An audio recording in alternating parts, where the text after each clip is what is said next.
ਪੜ੍ਹਿਆ ਲਿਖਿਆ ਹੀ? ਪੜ੍ਹੇ ਲਿਖੇ ਆ। ਇੱਕ ਸਵਾਲ ਕਰਾਂ ਤੇਨਾਂ। ਹਾਂ। ਪਾਕਿਸਤਾਨ ਦੇ ਦਰਿਆ ਕਿੰਨੇ? 5 ਨਹਿਰਾਂ? 350 ਲਾਲ ਪੰਪ? ਬੇਬਾ। ਨਹਾਂਦਾ ਕਿਉਂ ਨਹੀਂ?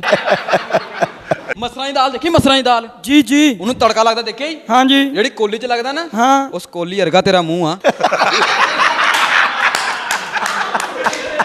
ਅੱਛਾ ਇਹਦਾ ਅੱਬਾ ਮਾਰ ਗਿਆ, ਲੋਕੀ ਲੈ ਕੇ ਜਾਂਦੇ ਜਨਾਜ਼ਾ ਮੰਜਿਆਂ ਤੇ, ਇਹਨੇ ਬਿਲੀਅਰ ਤੇ ਰੱਖ ਲਿਆ। ਲੋਕੀ ਕਹਿਣ ਕਲਮਾ ਸ਼ਹਾਦਤ ਅੱਗੋਂ ਕਵੇ ਸੈਂਟਰ ਪਕੜ।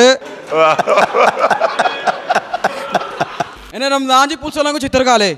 ਰਮਜ਼ਾਨ 'ਚ ਸ਼ਿਕੰਜਵੀ ਲਾ ਕੇ ਬੈਠਾ, ਉਧਰੋਂ ਡਾਲਾ ਆ ਗਿਆ, ਪੁਲਿਸ ਵਾਲਿਆਂ ਨੂੰ ਦੇਖ ਕੇ ਡਰ ਕੇ ਛਿੜਕਣ ਲੱਗ ਤੇ ਆਪ ਵੀ ਰਮਜ਼ਾਨ 'ਚ ਛਿੱਤਰ ਖਾਦੇ। ਅਤਵਾਰ ਵਾਲੇ ਦਿਨ ਕੇਲਾ ਛਿਲ ਕੇ ਖਾਣ ਡੇ ਆ।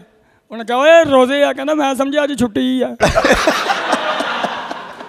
ਮਸੀਤੋਂ ਮਾਰ ਖਾਦੀ। ਅੱਧੀ ਰਾਤ ਜਾ ਕੇ ਮੌਲਵੀ ਸਾਹਿਬ ਨੂੰ ਕਹਿੰਦਾ ਠੱਕ ਠੱਕ ਠੱਕ ਠੱਕ ਠੱਕ। ਉਹ ਕਹਿੰਦੇ ਕੀ ਗੱਲ ਆ ਬੇਟਾ? ਖੈਰ ਆ ਫੱਟਾ ਚਾਹੀਦਾ।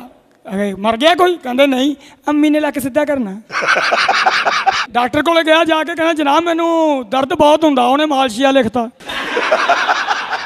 ਪੜ੍ਹਿਆ ਲਿਖਿਆ ਵਾ? ਹਾਂਜੀ ਪੜ੍ਹੇ ਲਿਖੇ ਆ। ਇੱਕ ਗੱਲ ਪੁੱਛਾਂ ਦੇਖੋ, ਪੁੱਛੋ। ਫੈਸਲਾਬਾਦ 'ਚ ਵੈਗਨਾਂ ਕਿੱਦਾਂ?